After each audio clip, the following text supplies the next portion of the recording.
जय श्री कृष्ण दोस्तों, life style with God में आपका स्वागत है। दोस्तों, यहाँ पर हम श्रीमद् भगवद गीता के दूसरे अध्याय का अध्ययन कर रहे हैं, जिसका नाम सांख्य योग है। आज हम 34वें, 35वें और 36वें श्लोक का अध्ययन करेंगे। भगवान ने कहा, हे पार्थ, अपने आप खुले हुए स्वर्ग के द्वार रूप इस प्रकार के युद्ध को भाग्यवान क्षत्रिय लोग ही पाते हैं। किंतु यदि तू युद्ध नहीं करेगा तो स्वधर्म और कीर्ति को खोकर पाप को प्राप्त होगा। अकीर्तिम चापि भूतानि कथिष्यन्ति ते व्ययाम संभावितस्य चा कीर्तिर मरणादिति रिच्यते। दूसरे अध्याय के 34वें श्लोक में भगवान श्री कृष्ण अर्जुन से कहते हैं कि सब लोग तेरी बहुत काल तक रहने वाली अपकीर्ति का भी कथन करेंगे और माननीय पुरुषों के लिए अपकीर्ति मरण से भी बढ़कर है। यहाँ पर भगवान ने कहा कि सब लोग तेरी बहुत काल तक रहने वाली अपकीर्ति का वर्णन करेंगे।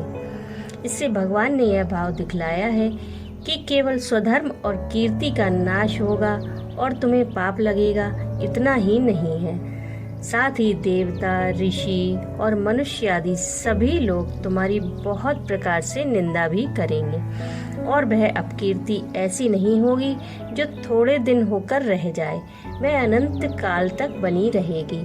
अतएव तुम्हारे लिए युद्ध का त्याग करना सर्वथा अनुचित है और माननीय पुरुषों के लिए अपकीर्ति मरण से भी बढ़कर है।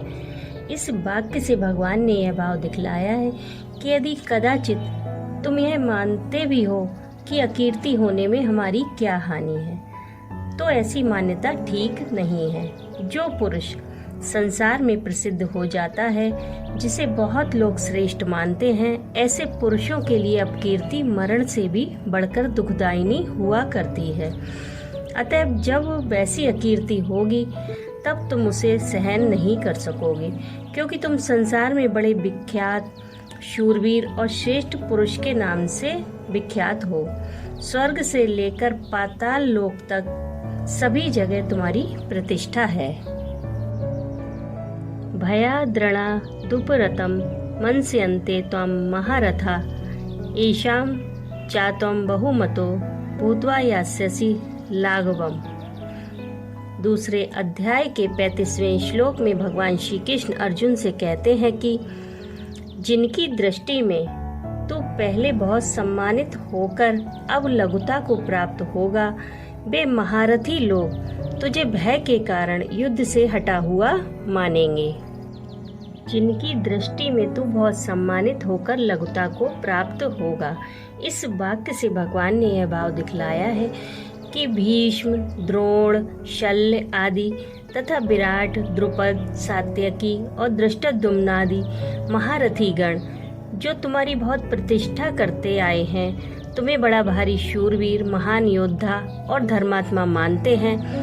युद्ध का त्याग करने से तुम उनकी दृष्टि में गिर जाओगे, वे तुमको कायर समझने लगेंगे। महारथी लोग तुझे भय के कारण युद्ध से हटा हुआ मानेंगे।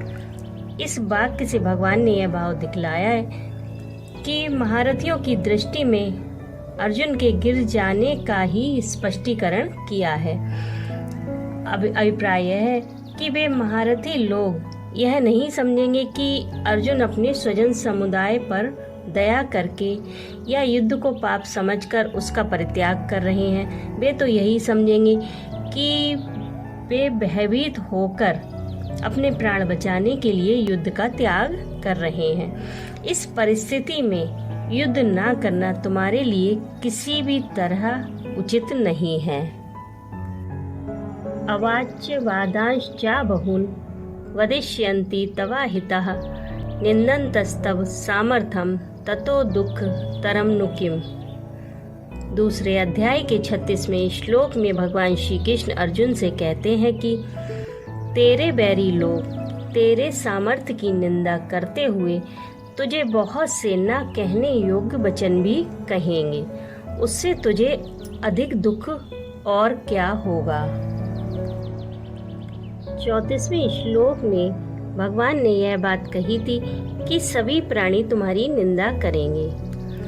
फिर भगवान ने दोबारा यह बात कही है कि तुम्हारे शत्रु लोग तुम्हारे सामर्थ्य की निंदा करते हुए तुम्हें बहुत से ना कहने योग्य वचन भी कहेंगे, क्योंकि 34वें श्लोक में सर्वसाधारण के द्वारा सदा की जाने वाली निंदा का वर्णन है और यहाँ दुर्योधन आदि शत्रुओं द्वारा मुंह पर कहे जाने वाले निंदा युक्त दुर्वचनों की बात कही है।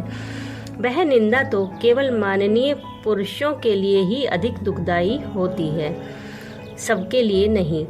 किंतु अपने मुंह पर शत्रुओं के दुर्वचनों को सुनकर तो साधारण मनुष्य को भी भयंकर दुख होता है।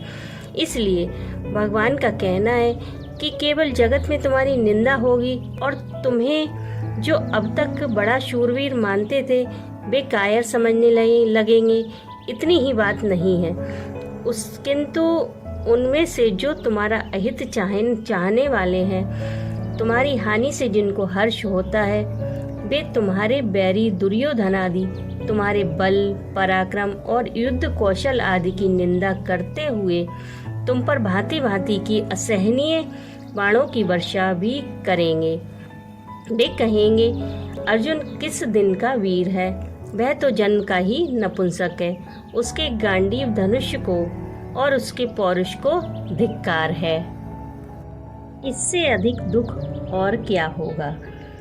इससे भगवान ने सभी घटना के परिणाम को महान दुख में सिद्ध किया है। अभिप्राय यह है कि इससे बढ़कर दुख तुम्हारे लिए और क्या होगा। अतएव अभी तुम जो युद्ध में त्याग को सुख समझ रहे हो और युद्ध करने में दुख मान रहे हो, यह तुम्हारी भूल है। युद्ध का त्याग करने में ही तुम्हारे लिए सबसे अधिक दुख है। राधे राधे।